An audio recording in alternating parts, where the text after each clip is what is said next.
Right, definitely feel like this is an experimental setup the way I'm filming right now, because I did not have the proper mounting hardware to be able to do this yesterday. So can't really tell what you're looking at. I don't see very well, and so I don't know exactly how this is going to be framed, how it's going to look. I mean, frankly, I think it's safe, but Jamie, I don't know exactly. I assume it is. I assume it'll be okay, but at any rate, it doesn't matter. Just a little disclaimer: if this looks funny or weird, it's all in progress. It's all a work in progress. Anyway, I am headed to the UPS store, and I'm going to drop off a package. You saw a lot of that yesterday. And then I am going to head to the lab. Headed to the lab, and my goal there really is just to get some basic filtration equipment set up. Oh my gosh, I missed the yellow light, but this guy's gonna take the red. And I don't generally like to comment on the road when I'm driving, because I just feel like it's not that it's taboo. What do you mean? There's nothing really interesting about it. What do you care if I missed a yellow light and some other guy ran a red light? Who cares, right? Any rate, I'm gonna head to the lab, and I'm gonna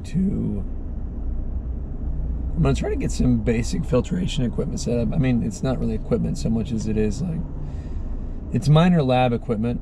It's a ultra filtration apparatus with a couple of cassette tapes in my Sartorius. I think I'm saying that right. I don't know for sure. And it looks, I'll tell you this, I really like the branding a lot. I think it looks really slick. And it's some of the most reasonably priced filtration equipment I found. Now, I can't do a ton through the cassettes, but it will be enough. It will be enough for me to determine whether I can viably separate some protein isolate from green juices, vegetable juices. And so I'm not doing any experiments today, unless things like, I would have to get there and just get this thing together in like 25 minutes. It's 4 o'clock now. That's not gonna happen. There's no way. I'm gonna get some of the stuff out of the box. Oh, I forgot my box cutter. That really is, I mean, if there ever was hope of getting some of this equipment set up in 25 minutes, it's now gone, because I forgot my box cutter. So maybe I have one there. Maybe. At any rate, I was just saying that I will spend 15 minutes opening up the boxes, getting things taken out, identifying what it is. If you're a dad or a mom, you know what I'm talking about.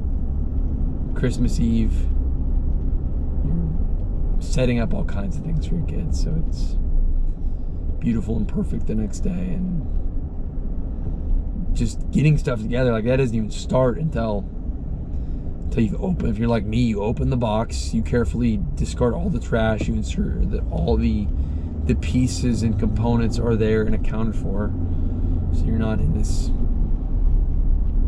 torturous doom loop of red fingers and anxiety that you threw something away 2.5 hours later.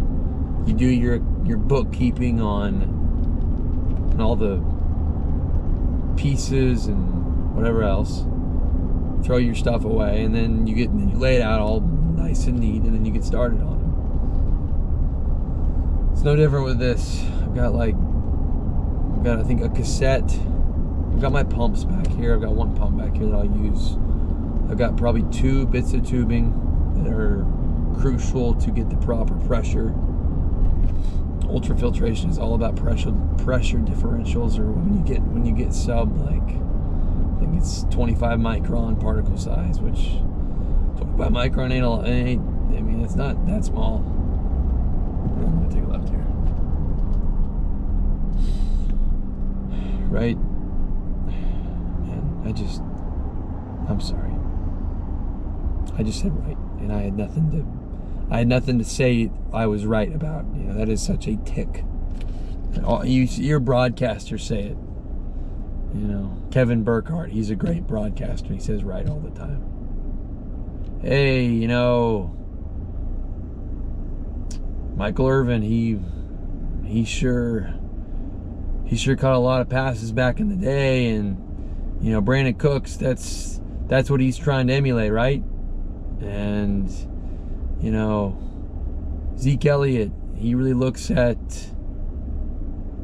Emmitt Smith, and he says, feed me the ball. That's what he wants. Right?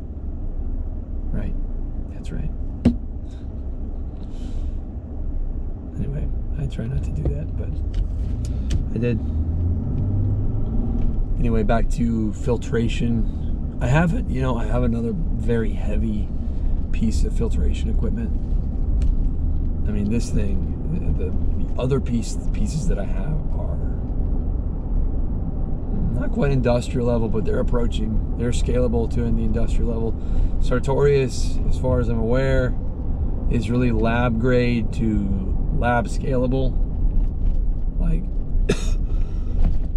I should say lab grade to pilot, where Sterilitech, the other system I referred to, the big one, it's more like pilot to scalable. And what I'm talking about is, I think it's obvious, but in case it's not, I just mean to say that anytime you're testing out food processes in a lab, the question is, are we doing it? I'm going to question my own sort of philosophy on why we're doing it for food production. Are we doing it because we want to? We just want to do an experiment to see how something turns out, or are we doing it because we're trying to optimize the process, and then once we have that process optimized, we can scale it right on up to the moon. In the case of Sartorius, I think it's a little bit above. We're trying to determine particular dynamics of a foodstuff and then potentially scale it. Sterilitech, you got a process in mind. You want to start it in a lab where it's small, and then you want to scale that up. It doesn't matter. I have a peristaltic pump for Sartorius. I mean, you're not creating pressure with that. I've got a hydrocell. For my Sterilitech setup. That bad boy, I think I can generate up to 1200 PSI. It is no joke. No joke.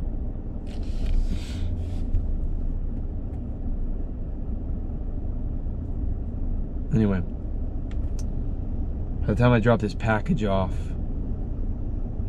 it's probably 35 minutes in the making. You know,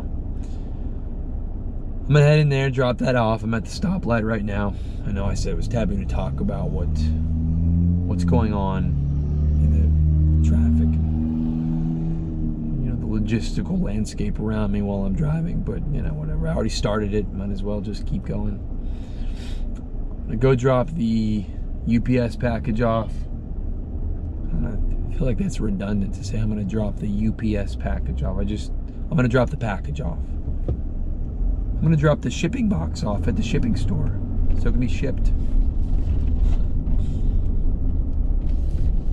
Okay, well, I should have just turned the camera off, but now I'm driving and it's kind of awkward to do that. I'll wait till I park the car, which is gonna be in like 25 seconds. Oh my gosh, I went the wrong way. Not that big of a deal, but you know, it's just more of like, why did I do that, you know? Oh man, this Tahoe's looking at me like, dude, you went the wrong way and I'm trying to back up. What's your problem? And I'm right there with you, buddy. I don't have a problem, except that I didn't pay attention just now. But the parking turned out to be okay. All right, I'll be right back. I'm not gonna keep recording while I run inside. That seems silly. Okay, I'm in it to my lab, and I'm gonna go ahead and get some of this equipment out, just minor stuff, get it into my unit over here, and maybe get started Just wanted to let you know I made it. Oh, and look, I want to show you this. It's hard to do this when I'm driving. This right here, a few pieces actually. This is, sorry, you can't see I'm talking about it. This is a corroded nut. Okay, just hold off on your jokes, please. I'm gonna put it together so you can see what it actually looks like when it's full and intact. I'll tell you a little story about this. When I get inside, I'm not gonna get it, whatever. I'll show it to you later, you can see it. It's just one of those where I'm trying to get it together kind of on the spot, and you know, it's not exactly going together. Okay, come on, I had it for a second. Sorry, this is so entertaining. Okay, there. Gosh, I'm gonna rust all over my fingers. It's so corroded I can't even, all right, whatever. Corroded nut, I'll show it to you inside. That's what happens. It's the main nut that holds the motor on my centrifugal place. That motor is what spins the rotor inside. Rotor rotate. This nut holds it all in place, allows it to spin, and keeps the motor from falling off, I guess. And over time you get enough liquid on top of this thing, it corrodes. And it was so unbelievably difficult to get off. I had to use a breaker bar to get it off, and a big breaker bar. I'll show it to you. I brought the breaker bar with me to show you. Anyway, I'm going inside right now. I'm gonna go inside. I'll show you some of this stuff when I get in there. All right. All right, I mentioned to you that I do not have my box cutter, you know, but what are you gonna do? You sometimes forget the most essential tools. I got some scissors. It's not really what I want to use, but might be what I have to. Here's my sick little C-stand for some great overhead shots. Bruh. There. All right. Earlier, I told you about this corroded nut, and this guy right here, you see that? This is what I had to use to get it off. It's like a little mini golf club. I mean, it's got the power one, that's for sure. So right here is the intact nut. This is the stainless steel version that should not corrode, that I'll be putting on the motor here at some point soon. Not today, but it's ready. Get a little frame that corroded nut. Put the breaker bar by it. It's a little lesson in food production. Don't let your nuts corrode. Is that vulgar? Maybe I shouldn't have said that. Okay. What we're gonna do now is put this shelf temporarily. I don't want to put it on the shelf. I don't want to put it on the shelf. Put it down here. All the sandbags.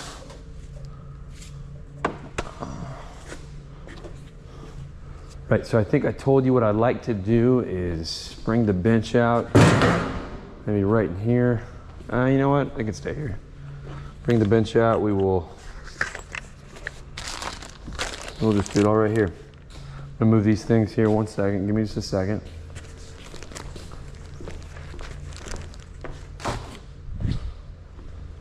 You know, you should know how bad my office was, given that I'm letting you see this. By the way, this is macaroni. I don't know why I have it here. It has something to do with my kids and this getting into something. If you have kids, you're probably shaking your head, like you're nodding your head like, yeah, I can see that. I'm just as perplexed as he is, but I can see it. And that's the truth. So from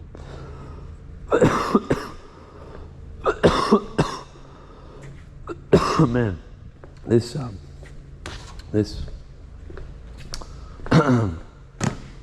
throat infection thing I have is rough. It's really rough. You put this wallet somewhere, like I'm accidentally getting my ID and my credit cards on camera as I do this. It's really smart. It's a really great way to never have identity theft. You know, just show it all off. these things. This thing looks so small from the back.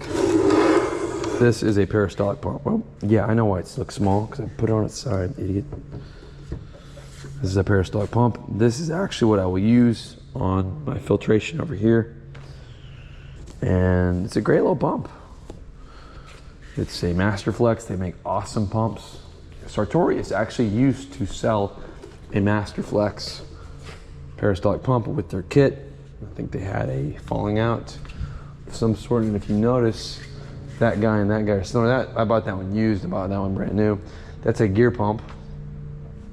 You can only handle particulate up to 40 micron, which is pretty small. Not, I mean, we're talking real small. We're talking close to juice powder there. This guy, you know, all kinds of particulate in there because the liquid never passes through the gears. You've got some rotating teeth. Well, they're not bearings, but they're, I actually knew what these used to be called. Not bearings, but little rollers that roll the tubing through there. And as it rolls the tubing, you create an airlock essentially down the tube, and so it can allow liquid to flow. If you don't have the right tubing, you can't lock the air out. I mean a true airlock. If you don't have that airlock in there, then, well, you won't pump anything. And I have learned that the difficult way, the hard way. Trying to pump some liquid in that spray dryer over there, and I couldn't do it because I think the tubing I was using on that peristaltic, or on the little baby. So look, I'm gonna show you this. So I just showed you a peristaltic pump. This spray dryer right here, it's got a little tiny peristaltic pump, and it's actually quite effective. Actually works pretty well. You thread some tubing through there, and then you pump your liquid from, I don't know, like a beaker or something into your, let's see here, where's it go? It goes into your spray nozzle, which is right. I don't have it all assembled. I've got some pieces back in my garage.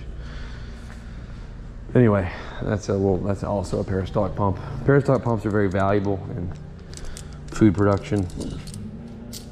Controlled liquid flow. This guy, macaroni, put over here. This is a Vincent screw press. My first video that I did, I used a little angel press juicer, which very closely mimics a screw press, and I'm really, really excited to use this thing. I have not used it yet. This is like my Christmas present. Look at that, keep hands clear. And it's obvious as to why, because not just one of your fingers will be chopped off, but all four of them. You'll keep your thumb, but you'll lose all four of your fingers. So, no, that's kind of a raw deal, but that's, you know, that's the danger of it. At least you get to keep your thumb if anything happens to you, though. Anyway, we're not here to talk about screw presses today. That's another day. This thing, by the way, this generates steam. I'm not even kidding about this. I was trying to find some cheap steam generator for separating proteins, and they're not cheap. If you want to find like an integrated steam generator, then you're paying large dollars for something like that. And it's very specific, very high end. You're talking lots of metal fittings and probably brass. I found this guy that just generates steam off a little, I don't know, 15 millimeter tubing. And I'm, you know, I think it's $300. And I'm inquiring about it, and they're like, all right, what school are you with? I'm like, I'm not with a school. I just need this so I can generate steam. And I'm like, oh, okay, well, there you go. All right, this is Sartorius. I'm guessing, here's what I'm guessing. When I ordered stuff from them for the first time, they kind of upsold me. I'm a sucker for all of this stuff. They kind of upsold me on not just a filtration apparatus, which I think is in here, but also filter aids, like 30 filter aids. And I think those filter aids are all in here. And I could determine that right now if I just look at the packing slips. When I just look at this packing slip, I'm telling you this right now too, these packing slips are always tough to get out. You know, it's always kind of a pain. And, nope, I'm not even doing anything. I'm not doing anything at all. I'm taking the wrapper off, but the packing slip is still just as secure. Okay, come on. There we go. I'm telling you, if my wife is watching this, she's getting anxious. Like this kind of thing, she'll just stop me from doing it and say, let me do it. I'll say, okay, sure. All right, let's see. We've got a VivaFlow 200 crossflow cassette. That's try saying that 3 times fast. VivaFlow crossflow cassette. I guess it's not that bad. Okay, that's 10 kilodalton, 2 kilodalton, and 30 kilodalton. I'm gonna tell you what. This, I was right. This is what we want right here. This box. Don't know what's in this box. Maybe like a little thank you. Hi, how are you? Nah, it's just, you know, CYA language on there. This is what we want. All right, so I'm gonna open this thing up. See what we got in the box. I always, I don't know what you guys think, but whenever I watch unboxing videos on YouTube, I feel like they just take too long for the most part. Maybe that's just instant gratification world that we live in and we just want it quicker. But I always feel like there's way too much commentary on what is in the box and how are we gonna deal with it when we open it and what should we expect, and just open the box, please. I think there could be a whole niche of unboxing videos that just, from the moment, I'm looking for my keys right now, I'm not wandering aimlessly. From the moment those videos start, there's like a screaming iPhone 16 in the box, and then ripping open the box, fast forwarding through the process, and like you can see what's in the box in 40 seconds. Short form unboxing, instant gratification. Probably already exists. I know what I'm saying. All right, let's see what we got here. Whoa. Whoa, whoa, wee, whoa. Right, so that is the, oh, you know what I just realized? These are the cassettes. But the filter is probably in another box. Gosh darn it. Okay, 200. And, okay, that's 2,000 molecular weight cutoff. Okay, I think I saw the 10,000. Nope, that's 30,000. This, I'm telling you guys, this is sick. You don't understand what we can do with this. You don't. And frankly, I don't either. Because I have not done much, if any, filtration, but I know that if you want to do some very, I don't want to say precise separations, because ultrafiltration is not meant to be precise, but it is directionally precise. If that makes any sense. I mean, it makes sense to me. What I'm trying to say is you can do good separations, even though it's not a perfect separation, you can still do very good separations with ultrafiltration. You don't need to be perfect. Like, all right, here's maybe an example. In calculus, instead of trying to calculate the exact derivative of a function, you instead just do a linear approximation. And that's maybe a way you could describe filtration. It's a good approximation of a strong separation. It's not perfect. I think to do it perfect, you need like chromatography or like an amber light column. But it does really well. It can do really well. And so I'm really excited about that. Okay, we might as well just open all this stuff. Let's see here. Okay, first guess was kind of right, but the apparatus was not in there, just the cassettes. Unless the cassettes, maybe, oh man, maybe all the cassettes are self-contained. Let's look at this packing slip.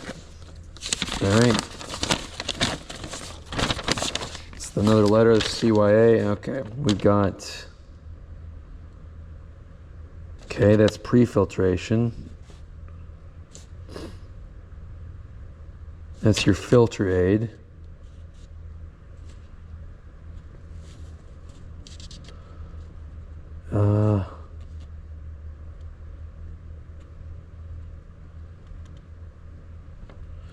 Yeah, that's another bit of filter aid. And I think that might be two.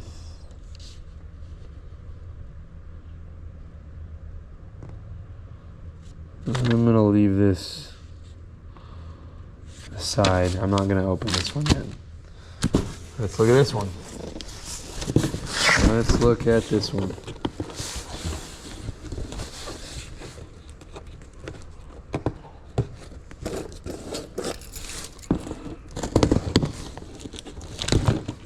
Again, this is when the box got organized. Okay, well.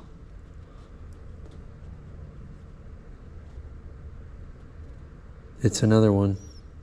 It's the same. So either it's in here or it's in there. Maybe each one of these cassettes just has the filtration apparatus. Let's take a look. All right, this is the one I'm really excited about, so I'm not gonna open this one.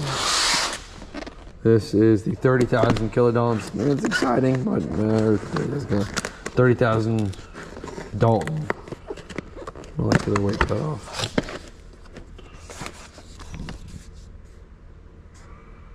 Okay, maybe it's already got everything in here. Sure does. It sure does. Dang, look at that. That's nice. That's really nice. Like, this is really nice packaging. It's so heavy. Okay.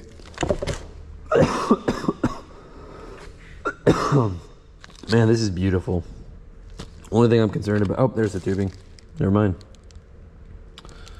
Okay, I don't know what this guy does right here. I'm not sure exactly.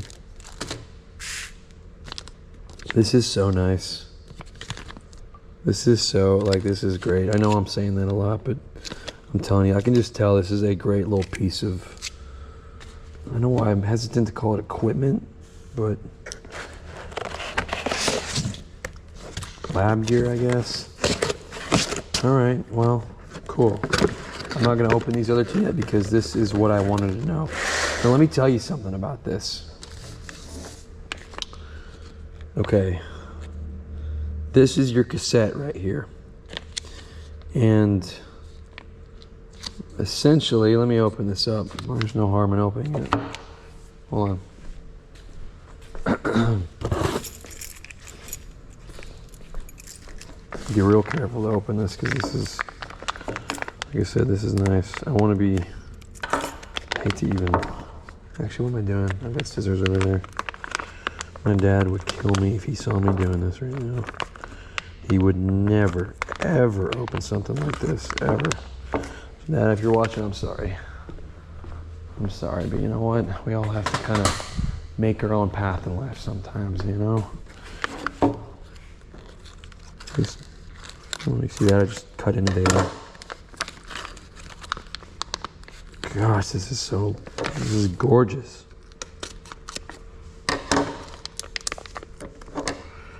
All right. Guarantee what's gonna happen is I'm gonna get this just cut open enough to barely squeeze it out. You know, but then if I cut any more, I'm gonna get nervous about, there we go, about hurting the cassette. This is like heavy acrylic. Gosh, look at this thing. Okay, so let me try to explain to you how this works. Actually, I don't fully know how it works yet, but I do have a somewhat of an understanding. And look at that, it's got a lot number on it and everything. I can give them this lot number and they'll know it's 30,000 MCW. MWC, oh, excuse me. If you can see that. Okay, so here's how this works, I believe.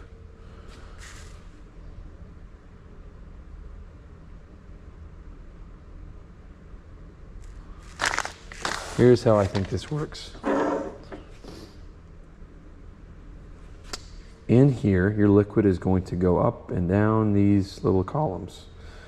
If it can go through these columns and come out all the way on top, then it has its weight is less than 30,000 or 30 kilodaltons. That is, its weight is less. It will pass through. But if not, and it will filter through. If not, though, what it will do is it will pass all the way through here, and it will realize it can't come out, or it gets pushed. So some liquid can pass through here, some cannot, or some, I don't want to say liquid, but particles, okay? Because we're separating particles, even though it's in a liquid. Some liquid can pass through here, some cannot. Some liquid is going to get pushed along in here that cannot pass through, and it's going to come out the other side. It will not be able to exit.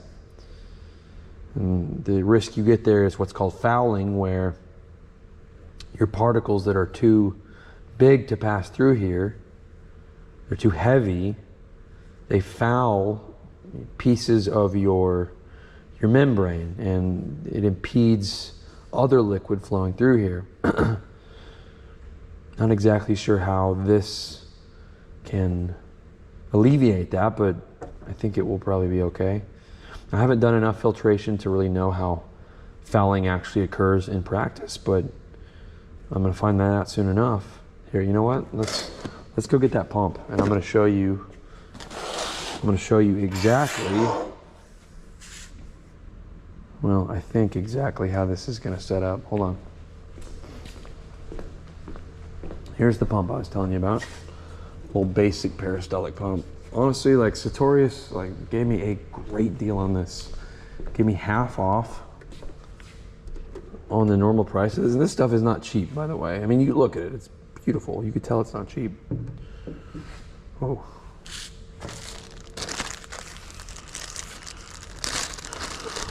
Not sure what size tubing this is. It does matter for these peristaltic pumps. These peristaltic pumps have tube ratings, so I think the tubing you saw back there in my little office lab was like a 27. I might not be right.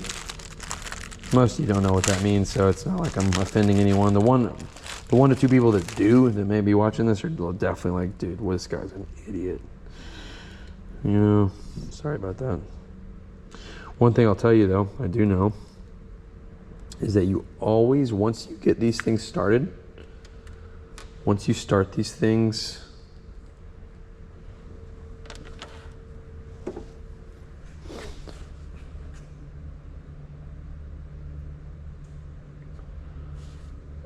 sorry, I got distracted thinking about if I ruined this thing or not.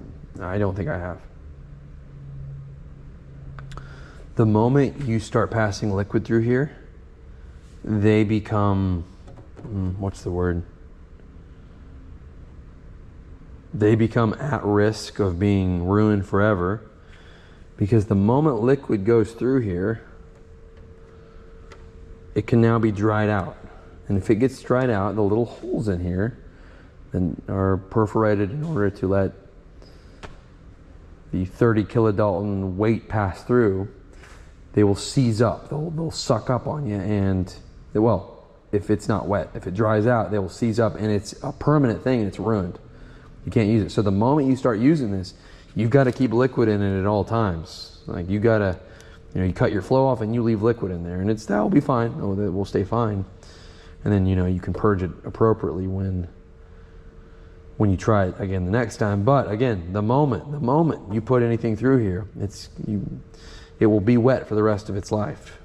It's like, what if we spent our lives kind of hanging out on the beach, and then one day someone's like, hey, it's time to get in. And you're like, okay. And they're like, whoa, just so you know, the moment you get in, you can never get out.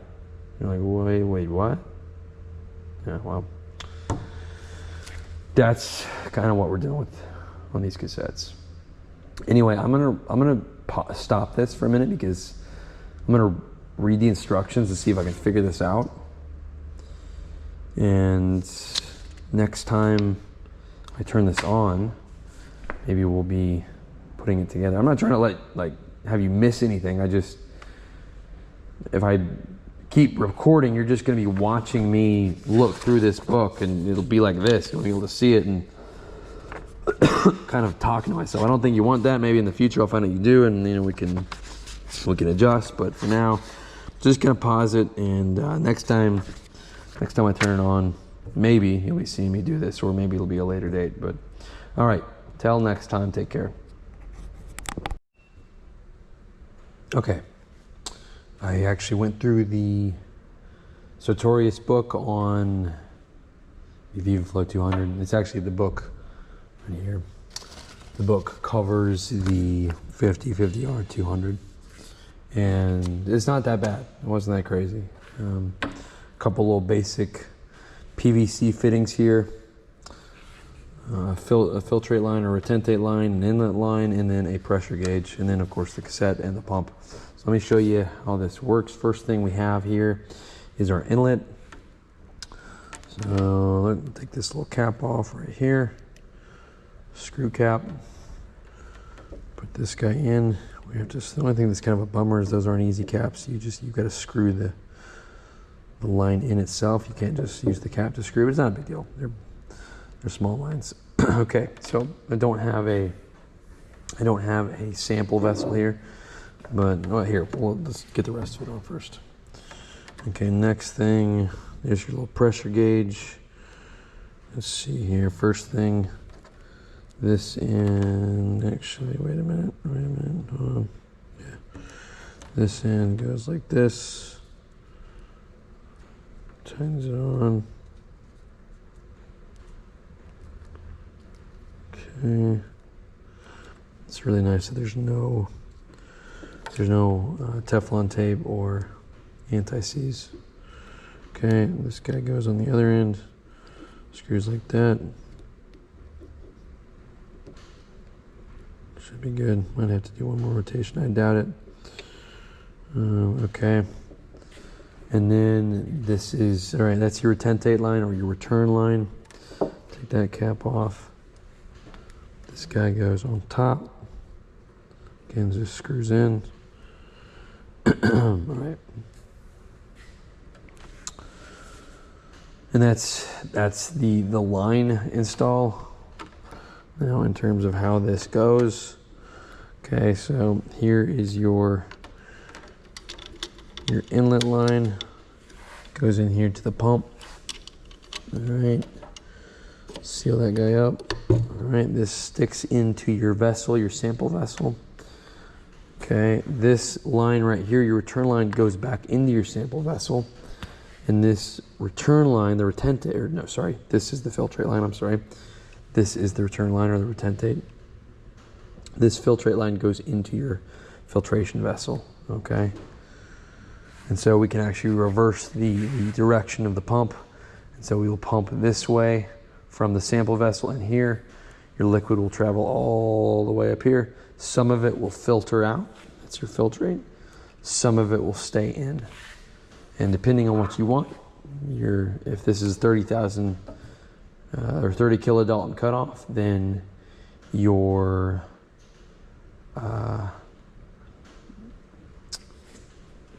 solution that weighs less than 30,000 kilodaltons will pass through here.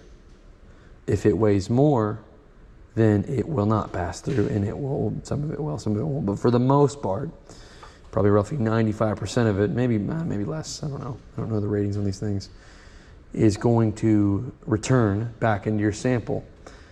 And some of that in there, believe it or not, will be less than 30,000 kilodaltons. So that's why this is a continuous filtration. It's not dead-end filtration. Like when you're making pour-over coffee, and you have a coffee filter at the top, a paper filter, you pour your hot water on top of your ground coffee. It goes, the water mixed over the coffee grounds, makes the coffee. It stops at the bottom of that, whatever it is, Chemex or Hario, it stops. That is dead-end filtration. It's over. You can't filter that again. I mean, you could, but there's no easy way to do it. This, on the other hand, is not dead-end filtration. This is known as cross-flow filtration or tangential flow filtration. This specifically is cross-flow. So as your liquid passes through here, it will flow over this line that is the filtrate line, and it will not be able to pass through, or at least some of it won't be able to. That cannot pass through will exit here, and you'll get a pressure reading, goes up to 3 bar. Cross-flow filtration is all about pressure differential. I can't quite explain what the mechanism is here. The setup I have is one that that has 2 pressure gauges, and you're looking at the pressure differential. This is not that. This is 1 pressure reading, and I'm not quite certain what that means. I just have done such little filtration that I don't really know. At any rate, the retentate will go back into your sample, and over time the sample is going to change. It's going to start to look differently because we are filtering out those things, and in this case, a 30,000 kilodalton cutoff. We are filtering out those things that are have less weight for the most part than 30,000 kilodaltons. There's some that will have less weight that are going to make it back through into the retentate or into the return.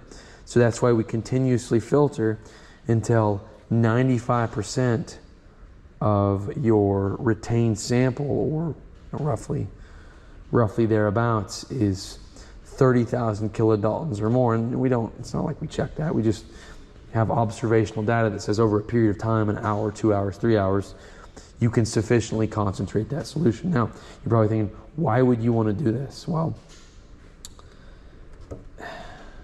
I mean, there's many reasons, but protein, for example, this is the example I'll give you because I'm doing it right now. I'm trying to separate a protein, not a protein, the protein components of green juice, alfalfa juice, for example. I'm trying to separate that out of there and get a 80 to 90% white protein isolate. Now, I've had a very difficult time doing that with coagulation. I can get to the 47, 48% stuff pretty quickly using coagulation, using direct steam injection. But when it comes to getting to that white portion, it's very difficult to do. I just haven't found an easy way to do it. But knowing the properties of proteins, that the protein is going to be in that 2,000 kilodalton range, I can filter it out of there. And I think I kind of have the idea. I think the protein is basically going to be in a range of 2,000 to 15,000 kilodaltons, or maybe 2010. So essentially what I would do, I think, if I'm thinking about this right, is you start with your solution that is, your clear brown juice. I'm skipping way ahead. I'm not trying to confuse you, but I'll start at some point you'll see the whole process and you'll know it all from the beginning. But basically, you start with this clear brown juice, which if you can get it out of there, there is a white protein isolate in there. You would run that clear brown juice at a 10,000 kilodalton cutoff, okay? And what is filtered out of there is going to be 10,000 kilodaltons or less. Okay, now your protein is in there. Now you'll discard the rest of that solution. Start over with your 10,000 kilodalton filtrate. It's now your sample. And now you switch out cassettes to a 2,000 kilodalton. Sorry, I'm saying this wrong. 2,000 Dalton, 2,000 millicurie cutoff, 2 kilodalton. Okay, I don't think you're too confused unless you're a practitioner and you're screaming at me right now. Once you switch out to that 2 kilodalton cassette, then you are going to essentially have things at the top that are proteins, and anything less than 2 kilodaltons, I believe, is your filtrate. Maybe I don't know. I need to go check. I think the retentate in this case is actually going to be your proteins. I think anything less than 2 kilodaltons is your non-proteins. I might be wrong on that. Again, I'm figuring out filtration, cross-flow filtration as I go here. You can figure it out with me if you like. This is the basic setup. I'm going to go ahead and tear this down because I don't know. I don't think this is going to screw anything up if I leave it over the weekend, but I'm just going to do it to be safe. Anyway, that's the basic setup. We will do this all from the beginning. At some point, I'll let you see it. I just, at least for now, wanted you to have a good sense of it. I'm kind of talking through this myself, explaining it to myself as I explain it to you. At any rate, take care. Hope everyone has a great weekend.